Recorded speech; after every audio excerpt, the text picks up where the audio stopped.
एक जमाने में एक सूफियाना सरजमीन में कोकाफ की बुलंद चोटियों के अंदर गहराई में बसी हुई लैला नाम की एक मेहरबान और शरीफ परी रहती थी। वो जमीन की किसी भी परी के बरक्स थी।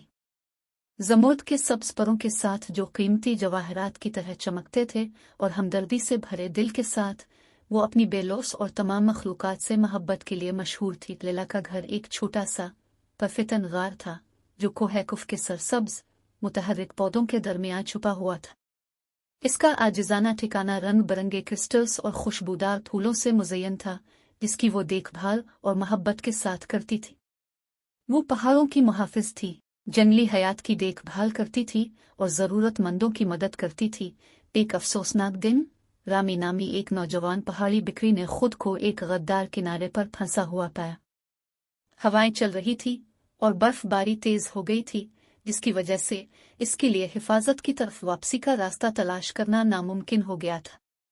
लैला, जो पहाड़ों का मुशाहिदा कर रही थी, रामी की पेशानी देखी। अपने पैरों की चमक के साथ लैला उड़कर रामी के पहलू में चली गई।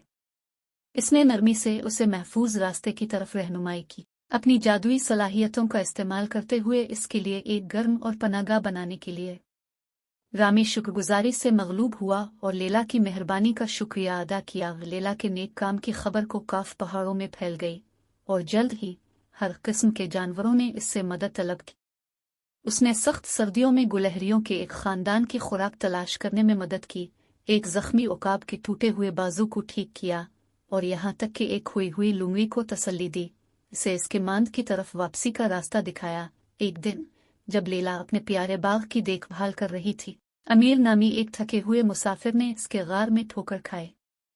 अमीर एक पहाड़ी सफर के दौरान अपने ग्रुप से अलग होने के बाद खोया हुआ, ठंडा और भूखा था। लैला ने गर्म मुस्कुराहट और हर्बल चाय के एक कप के साथ इसका इस्तकबाल किया। आमिर को हैकुफ की खूबसूरती और परी की मेहरबानी से हैरान रह गया, जिसने इसे बचाया था। इसने कुछ देर लैला के साथ रहने और पहाड़ों के राज जानने का फैसला किया। लैला ने इसे फितरत के नाजुक तवाजुन, माहौल की देखभाल की अहमियत और ज़मीन के जादू के बारे में सिखाया। वक्त गुजरने के साथ साथ आमिर लैला का अजीज दोस्त बन गया और वो भी ज़रूरतमंदों की मदद करने लगा। मिलकर उन्होंने मजीद फूल लगाए, जंगलों की देखभाल की और जानवरों की हिफाजत की। अमीर और लैला के दरमियान रिश्ता मजबूत हुआ और पहाड़ उनकी देखभाल में फले फूले। जादुई परियों और मेहरबान इंसान का कलाम दूर दूर तक फैल गया, जो दुनिया के कोने कोने से लोगों को कोकाफ की तरफ खींचता है।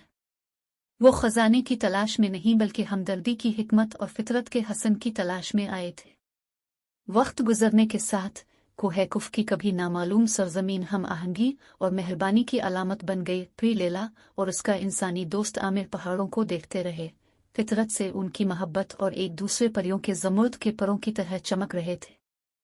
अपने इत्तेहाद में उन्होंने दुनिया को सिखाया कि माहौल की मेहरबानी और देखभाल किसी भी जगह को, खा कितनी ही दौर क्यों ना हो, खूबसूरती और मोहब्बत की पनाहगाह में बदल सकती है। और इस तरह कोहकुफ की परी का अफसाना और उसके दोस्त आमिर जिंदा रहे, एक याद दहानी के इंतहाई सूफियाना और पोशीदा जगहों में भी मोहब्बत और शफकत की ताकत पनप सकती है और दुनिया को बेहतर से बदल सकती है।